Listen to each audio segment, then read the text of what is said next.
Real stories of rising through hardships, raw truths around life and parenting. What does the universe have in store for us? Self-care to your core. We shine best in our authenticity. Welcome to Rise and Shine with the Mama Jack. Hi, everybody, and welcome to Rise and Shine with the Mama Jack. So today's episode, I am talking about my big spiritual awakening. A lot of people have many spiritual awakenings, which I learned after my big one, that they had been tapping, knocking for quite a while, and I just wasn't able to be open enough to understand what was happening. But this is the story of the big one. So if you don't know the story of my postpartum depression and my mental breakdown, you can go back and listen to those. They're on season 1. I went through the lowest low I've had in my life. A lot of people would call it dark night of the soul, which is when you really don't see anything but the bad, the awful. How can my life ever get better? It won't get better. I always say you're 1 foot in the grave whenever you're in these moments. It's the moments that completely shatter you. Your tower moments that aren't just tower moments. They rip you apart inside and outside. It's like your whole outer world and inner world come crashing down on itself. And I had that mental breakdown, and, I couldn't speak. I couldn't be around my kids. I ended up scheduling this mother's retreat with a good friend of mine. Her name is Nicole, and I'll put her link in my show notes because her retreat kind of booted me into this. But I wasn't going to go because, I had just gone through a mental breakdown. I was very shaky and didn't know if I could be around people. And I was torn. I was torn up. They had put me on meds, so I was kind of just like, I went from being numb and having anxiety in me all the time to just being numb from the meds. So it was a really weird period of time, and I actually talked to my psychologist and psychiatrist about it, and I was like, should I go? Because I had planned it like 6 months prior, and, it just so happened to be like a week and a half after this mental breakdown, or a week after the mental breakdown. And they were like, absolutely go. This is not your safe place being at home right now. You need to get out, which it's not your safe place being at home. Like, that should be the one place, right? So I packed my bags and I got on a plane and I went to this retreat that was it was by Virginia Beach on the coast. It was beautiful. And I was there with a bunch of women that I had known through an app called Peanut. We were friends on Peanut and talked every day, and it was awesome getting to meet them in real person. It was like the second I walked through the door, I kind of felt a little bit different. I felt safe. I felt more relaxed. It was like I was out of my element that was holding me back so much. And not holding me back, breaking me down. I didn't know how to be a mom at that point anymore. I didn't know how to be me at that point anymore. I didn't know who I was at all at this point. I was really just this shell of a person that had somewhat of a personality come out sometime, but was that me or was that, I don't know. It was really confusing and a really weird time. And so the first day we get there, and it was my birthday. So they had a cake for me and they sang me happy birthday. It was beautiful. But the next day, I'm an early riser normally. I'm like the 5 o'clock riser. And when I travel, I wake up even earlier, no matter what time I go to bed. But I was still going to bed early because I was fresh on meds. So they told me take meds at night. It would knock me out. I'd be out within 5-10 minutes. So woke up like 5 o'clock in the morning before the sun rose. And I was like, you know what? I'm at the beach. Like, I'm going to grab a blanket and go sit at the beach and just stare at the sunrise with a cup of coffee. And that's the original Mama Jack picture, which I'll probably use as the art for this one because that's where this whole thing started. And I remember sitting on the beach and just asking myself, like, Jackie, where do we go from here? Like, where do we go from here? I felt so hopeless. I felt so out of control. I felt so lost, like very lost. I've always had these moments in my life where I have a second of like, who am I? What am I doing here? Like, it's almost like an out of body experience. And I was feeling that like for, weeks at a time at this point.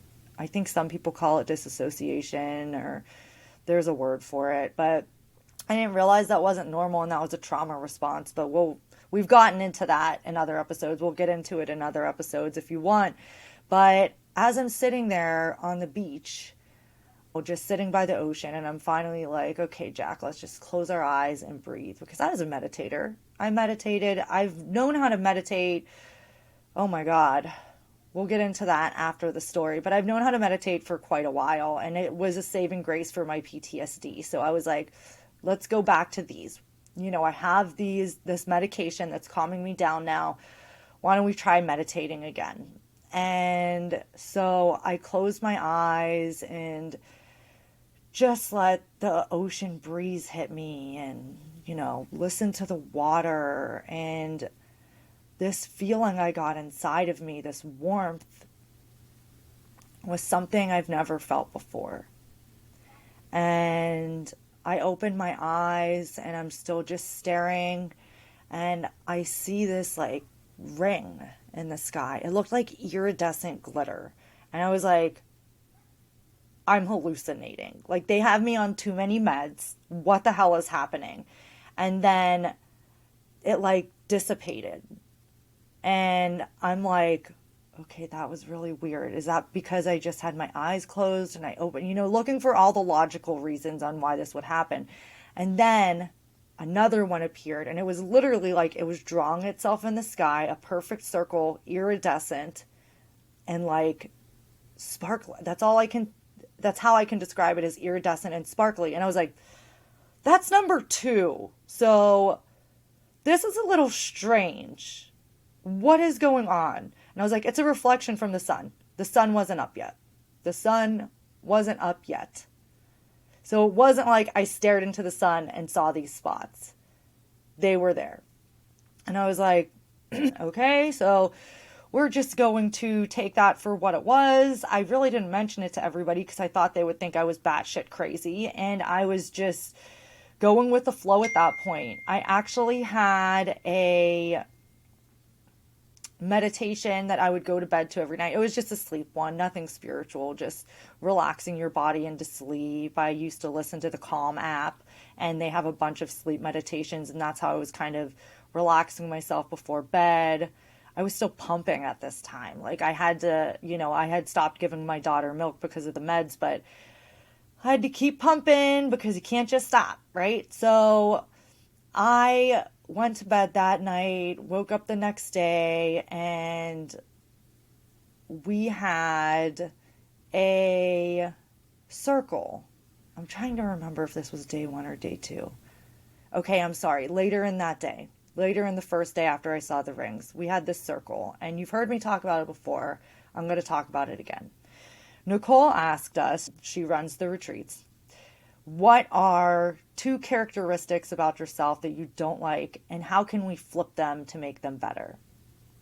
And I wrote down my anxiety and depression. And I was thinking of 80 other things I could write, but I just halted it at those like 2 generic, general terms. And she's like, does anybody need help? And I was like, me. I need help. I can't flip these around right now. Like, I'm literally going through a mental breakdown. I don't see the good in any of this. And she had oracle cards all lined up. And I actually have the deck now. It was these Rebecca Campbell's, and she's like, well, why don't you pick a card and maybe it'll have some inspiration. And at the time, I wasn't against spirituality. I think it's rad and cool. I was open to a lot of different things. So I was like, what the hell? I'll pick a card. What am I going to lose? And this card came out, and it was the Priestess. And I'm actually going to find that card right now and show you and read it to you. I'm sure she's in here close because she's always close to me. Let's see. Aha. Okay. So this woman came out. And you've seen me post her on my Instagram if you follow me on Instagram. And it said, how are you being called to step up and lead? Again, that doesn't give me a lot to work with, right? But I went to the book. Most Oracle decks have books that you can read more into it. And in the book, it said, use your story to help others. Now, people had been when I was on Peanut, I used to run a room called Good Morning Mamas, and we would have, God, some days would be like 50 women in that room, and we would just talk and give advice and just love each other and not fight and just help each other through what we were going through. And people were like, you should do a podcast. And I was like, on what? On what? And then finally, boom, it clicked. That's where the Mama Jack came, right? So I promised myself I would go home and I would start this podcast, and it would start out with my postpartum journey, which when you go back, you could hear it live. That was the beginning. The next day at the retreat, you had a choice where you could pay to get a reading done. And I wanted one, but I was like, again, take it with a grain of salt. I hadn't had amazing experiences with readers before, but give it a try. So I go into this reading and she's talking to me and she's like, you're creative with your hands. Now, I can't tell you how many people have told me, like, my hands, I create things with my hands. And I was a hairstylist, so I was like, yeah, I create things with my hands, yeah, duh. And she goes, no. You can do what I can do. You are a healer. You are a spiritual person. You're a starseed. And I'm hearing all these terms and I'm like, I had heard this and I was like, what the hell do I do with that? Like, oh my God. And then there was just that now. And she told me to start automatic writing. She was like, just start scribbling in a journal. Just start writing down whatever comes to your mind. And I was already journaling anyways because it was part of my therapy. Part of what my therapist recommended was journaling a lot of things. And every emotion that came up, you can go back, you can reflect on it. I still very much so believe in journaling. And another thing that happened on that retreat was we did a childhood meditation. And I'm not sure if I brought this up in another episode or not, but we brought a picture of ourselves. We were told to send Nicole a picture. So I'm thinking mine was me 3 years old holding up a fish. So I thought when we did this childhood meditation, that's who I would see. Nope. Clearly it was me in first grade. I have the picture. It's I'm in pink and white polka dots with a pink headband. And, I'm going through this mental breakdown and everything. And me and my psychologist are trying to figure out where did it start? You get to the root of the problem, which is a lot of spiritual stuff. With shadow work, you go to the root. When did it start? So my psychologist is actually a Reiki healer too, which I found out after I started admitting my spirituality to her. And it was rad because she was kind of having me do shadow work before I even knew what it was. And so I'm on my way home. These weird rings pop up, had this reading with this, psychic medium that was telling me I have a gift and I should hone in on it. And I'm a starseed and a healer. And, we're being called right now. And I was like, what the hell? On the way back, I had a call with my psychologist because my psychiatrist and psychologist were going to talk between each other to see if their notes compared and my diagnosis and all that stuff, right? So my psychologist is going through it. When's the earliest thing you remember? What do you remember? Well, my mother had a mental breakdown when I was 8 years old, which would have been when she was 38 years old. Interesting, because so I was like 37. What triggered me and my mental breakdown was my son getting the stomach flu. And when she had her mental breakdown, I always wanted to be with her. And I would either pretend like I was throwing up or make myself throw up to go home so I could be with her. Hence the correlation between like throw up, trauma from the past. And in that meditation, that little girl popping up and then putting two and two together, that was my first grade self. And that's who I saw. I was just like, whoa, this is like a lot, right? Like, this is beyond me. How the hell did she show up? Out of every age, that's who I needed to work on at the time. So here I am getting pushed to being a believer even more. So I started doing the letter writing to myself, the forgiveness, looking at my life. What do I need to dig up? What do I need to work on? Childhood traumas, working through, a major car accident I was in that gave me PTSD, trying to work through, throw up. Why do I not like throw up? This, that. I mean, it's so weird because my son had gotten sick before and I didn't freak out the way I freaked out that time. It was definitely compounded with everything else, for sure. Just starting to look stuff up, and I became curious. I joined some spiritual mom groups and started listening and asking questions, and shadow work was a big one, and I dove in. When I say I journaled for hours and hours, I never wanted to feel the way that I felt during my lowest ever again. Ever again. And it was almost like with the feeling on the beach, and then the card pull, and then the childhood meditation, and then the psychic telling me this. It was like, boop, boop, boop. Like my guides were slowly like pulling at me, right? And I started to meditate freely. Like I would, run through my chakras because I learned a little bit about the chakra system. So I would go through my chakras and then kind of just let my mind go. And I started to make a safe place for myself in my meditation. And I would go there and I would see who would come up. And it was one presence. It felt very familiar to me. And I was like, this is my older brother that passed away. He was only like 8 days old. And he would have been like, oh my God, like 8 years older than me or something like that. And I knew it. There wasn't oh, you're making this up. Oh, Jackie, you're going crazy. No, I knew this for sure. This was him. He was there with me.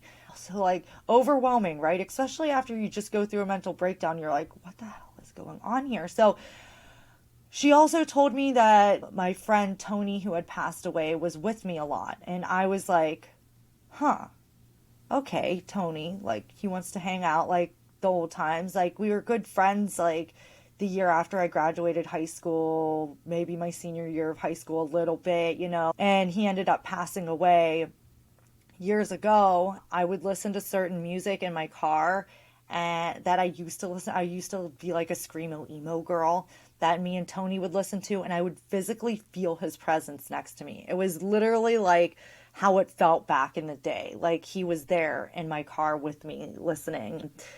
And so it started to feed into it more and more. The shadow work was incredible for my healing journey, digging up those things from the past, finding the root of the problem, and slowly like healing from there. And healing is a ever-long process, right? We heal and we heal and we heal and we heal and we heal.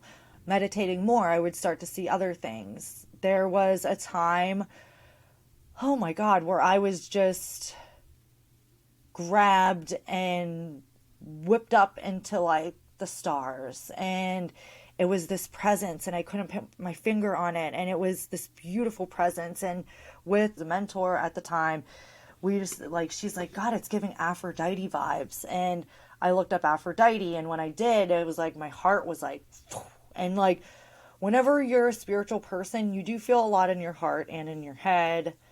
I feel mostly in my heart. Like, a lot of readings that come that I'm not like trying to do, or like that are unexpected, it'll literally feel like barn doors go and my heart is just open, and then I just get images in my head, right? So this was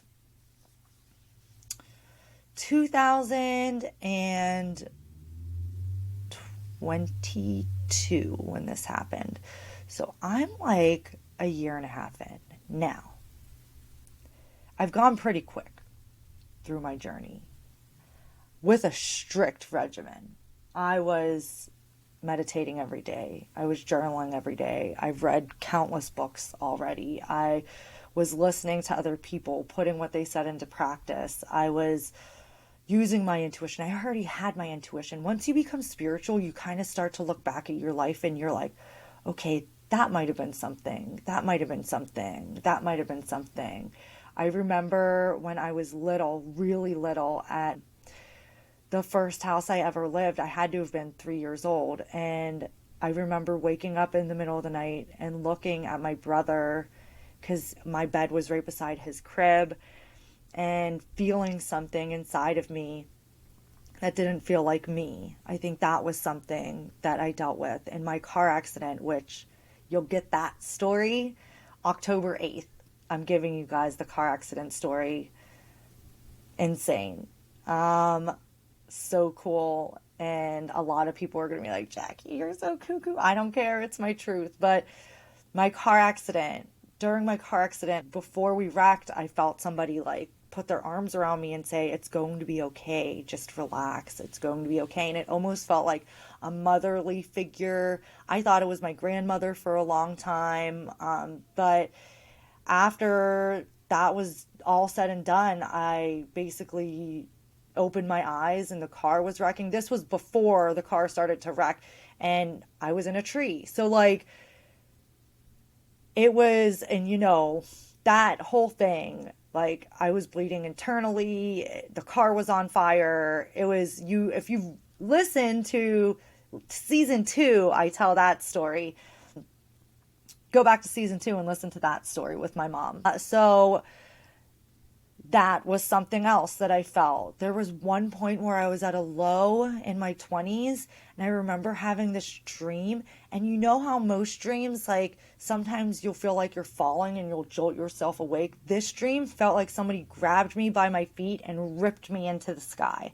And I woke up and I was like, that was freaking weird, dude. Like, what the heck? So those are just a couple things that come to mind. And I'm sure if I sat here, I could think of more and more and more.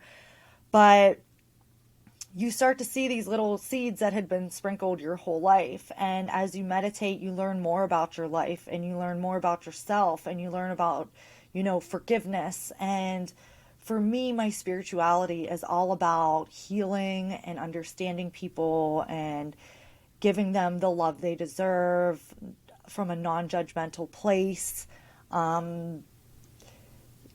If there's a message, helping them out with a message. If they want a reading, I do energy readings. Sometimes family members will pop in. It's very kind of random when that happens. It doesn't happen all the time, but it can happen.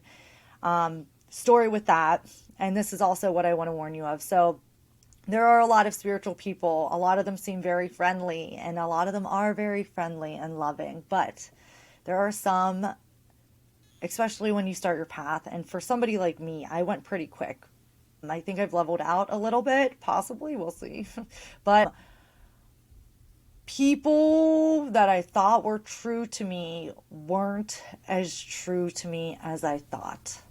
And at this point, I had been pretty in tune with meditating, talking to guides. I had seen different places My guides had taken me different places. They had given me certain messages that were super important to me and healing, and honestly, I believe good for other people to hear as well. And I got a reading from a mentor at the time, and the reading was like, you're going too fast. You need to slow down. And it didn't sit with me right. And I was just like, okay, and took it for what it was. And the next morning I meditated. And this was when Aphrodite was already kind of like in my space. And she's amazing to work with. But she took me to this place, and it was almost like a mini Akashic Records. If you don't know what that is, look it up. We can talk about it in an episode if you want. It's basically a book of past lives, right? And she like, the pages just like started spinning in this book. And this is through a meditation I'm having, right? Like, I just let my mind go, and it takes me where to places that I would never even think of. It's not like, oh, it's lunchtime, my stomach's hungry, I'm going to think of a sandwich. It literally, it's wild, the places that I go and the like entities that I've seen and worked with. So she takes me to this place, which at the time I thought was her place, but we'll go into detail about what it is later. I know I'm giving a lot of laters because it's a lot to dive into in one episode, but this book flips open and it's me as an angel. And she very firmly looked at me and said, you are on a different path than a lot of other people. And a lot of other people are going to try to slow you down. And we're taking you at a pace that you need to go at to be where you need to be to help the world in the way that you are here to help. So do not listen to what anybody has to say about how fast or slow you need to go. You go at your own pace. We put you here for a reason. You were an angel. So now I'm a Starseed Earth Angel. And I'm like, okay. And, you know, there had been some other things that had happened too. You will know the people that are meant to be your sisters forever. And they always say that saying, like, people are in your life for a reason, a season, or a lifetime. And you can be very vulnerable when you're starting your spiritual journey. And I found out that a lot of people that I looked up to weren't actually being as kind behind my back. You already are putting yourself out there talking about these things, right? Because you feel crazy. Like, when you go through your spiritual awakening, you will literally feel like you're going insane sometimes. Like, especially like a Kundalini awakening, it's insane. Like, your body feels all energy around you. Like, no joke, when I went through my Kundalini awakening, I was feeling the rain, not sitting in the rain. I was feeling like the wind. I was feeling like everything. You put on a song, it was like my body, my blood was like flowing to it. The words, like, it's insane when you're going through Kundalini awakening. But even not going through one, you're vulnerable. Like, there's a lot of stuff that's new and you feel weird talking about it. And, you know, I was put in a place where I had mentors that I found out were saying I was making stuff up. I wasn't being truthful. And that hurt. But you know what? All I needed was my guides to show me that's what they can think. I'm on my own path. I'm also not starting this at 20 years old. I was 37 years old. Okay, so your mind's a lot different at 37 than it is in your 20s than it is when you're little. I understand people were born with this and they hone it at an earlier time. I think that there were a lot of opportunities in my life where they were like spirituality was trying to pull me in. I mean, ever since I could remember, I never truly believed in a religion. There was a lot of time where I listened to a Buddhist monk and that's what I resonated a lot with, but it still didn't seem completely right to me. And through what I believe now, I believe all religions have truth to them. It's just the word that they're saying and how it gets out to certain groups of people. Certain groups of people are going to resonate with this type of religion, with that type of religion, with this type of religion, with spirituality. I honestly believe there's truth to everything.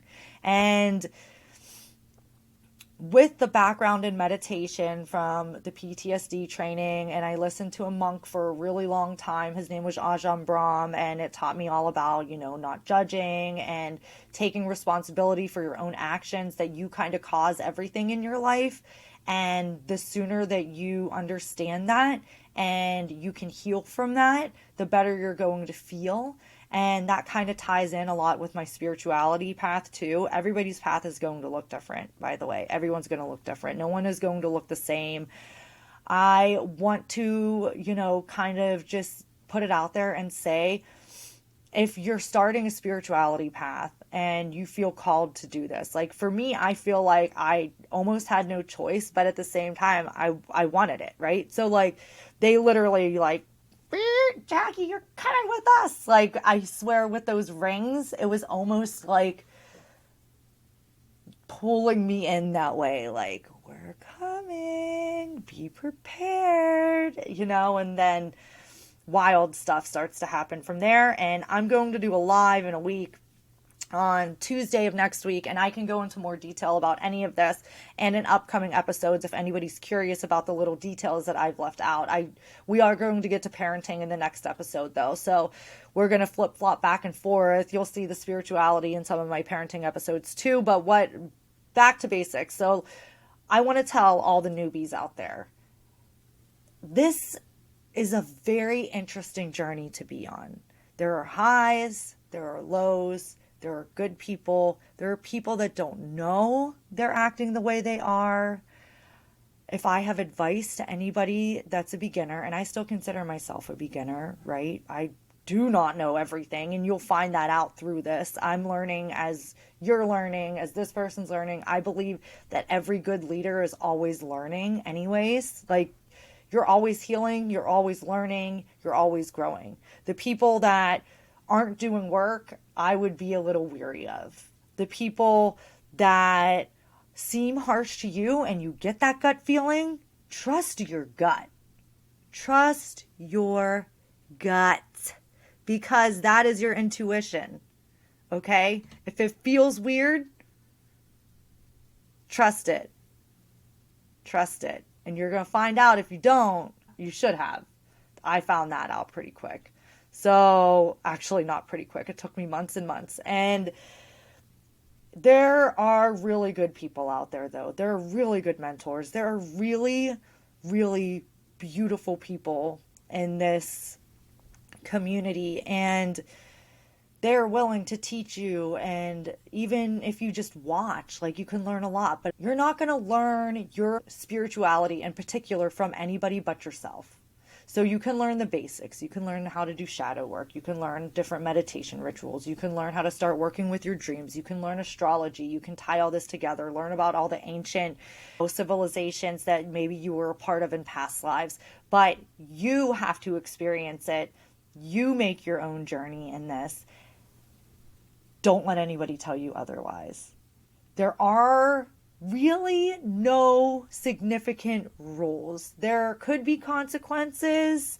I'm not saying they're horrible consequences, but we all fall and get back up. That's just part of the journey. But ever since I started into my spirituality, I started journaling, I started understanding myself more, I started working with people, I started working with these beautiful souls in my life now. It has brought better people in my life. It has definitely, like, some things that I've manifested absolutely have come true. It's all about just learning how to do it in the right way and what's true to you. And notice I'm saying what's true to you a lot. What's your way? Because read all about it and then feel what's going to happen inside of you, because we're all different. And don't let anybody tell you that, you're going too fast or you're doing something wrong. You can figure that out on your own. And when you figure it out on your own, listen, when they tell you that, you're probably not going to listen anyways. That's just the ego coming in. You're going to be like, oh yeah, whatever. Or you'll be like, oh, and like totally shut down. Don't do either of those things, but it's going to eventually come around and get you anyways. And I don't say that to scare you. Like, it could be the weirdest thing that you're going to be like, shit, I definitely should have paid attention then. But that is how I started into my spirituality. At this point, I'm just, chilling. I give people advice here and there. I do energy reads. I can read energy pretty well, even without tapping into somebody's energy. I'm always the person that says, if I'm asking you, are you okay? It's because I already know what's going on. I don't pry. I can just feel the outward feeling. I feel like kind of, I guess you could say the aura, I say that in that way because I don't read auras or anything like that, but I guess you could say an aura. I feel the energy coming from the person. And if they let me in, then I can normally see more. And then sometimes loved ones pop up. So, yes. And the creepy part about it, and I say creepy because it still freaks me out, is it's very rare when I'm off. And it's just something that pops into my head. Everyone's like, how do you do that? It just comes. It's just like, it just appears. I don't know. It's just a feeling I get. And then I start to speak. And the words that come out are what comes out. And sometimes it resonates. Most of the time it resonates with people, which is the creepy part to me because I'm still getting used to this. I'm like, how am I doing this? But it's also, it can be so helpful and so healing to people. And it's just beautiful. It's such a beautiful feeling. It's such a beautiful feeling knowing that you're held, knowing that there's always something on your side, your guides, source, God, whatever you want to call it, the higher power that you believe in. It's amazing to know that emotions can be lessons. They don't have to make or break you. These things are there to teach us. We're in our human experience. We're learning. That's why we're here on earth, is to learn. And it's when you start to look at the bad things coming in as lessons and not just, oh, my life is horrible, this, that. How do I learn from this? How do I grow from this? How do I get better from this? Not necessarily how does it not happen again? Sometimes things are out of your control, right? But a lot of people, even that are religious, believe that God never puts too much in your hands. He never puts more in your hands than you can handle. And that's the same way with spirituality, is you're learning your lessons in your earth school, and then you're taking them with you into your afterlife and kind of seeing where that takes you from there. And I can tell you from my experience and what I've felt from meditations and, feeling people's relatives, it seems like a pretty sweet place to be. And you get the choice. A lot of spiritual people, I believe, we chose to be here. We chose our parents. We mostly chose our parents. Sometimes there's other factors, but you're here for lessons. So with that, I'm going to end this and we can have this conversation this coming Tuesday. I'll be on Instagram Live, and I hope you enjoyed this episode of me and my spirituality, and sending love to you all. I don't mean, with what I said as far as mentors kind of breaking me a little bit, I don't mean to shame anybody in saying that. It was a true lesson, and I'm very grateful for that, because it taught me that not everybody are your people, and that's okay. Not everybody needs to be on your side, and that's okay. Not everybody's going to understand you, and that's okay. You're allowed to be an individual in the spiritual community. You're allowed to do things your own way, and it's the respect and the love you have inside of you that's going to attract the people that you need in your life and the moments that you need to happen in your life. So with that, thank you for listening, everybody. And if you, like I said, you have any questions, hit me up. Instagram, Facebook, email, review, wherever you feel the need. Thank you for listening to another episode of Rise and Shine with the Mama Jack, where we deep dive into the real, raw, truthful world of parenthood, mental health, wellness, and spirituality. Remember, my loves, it's okay to take a moment for yourself, to breathe, to laugh, and embrace the beautiful messiness of life. Let's keep rising out of our shadows, shining our light, nurturing our souls, and spread love like confetti. Until next time, stay shamelessly authentic. Love, the Mama Jack. For more info and socials, go to shamelessly authentic productions.com.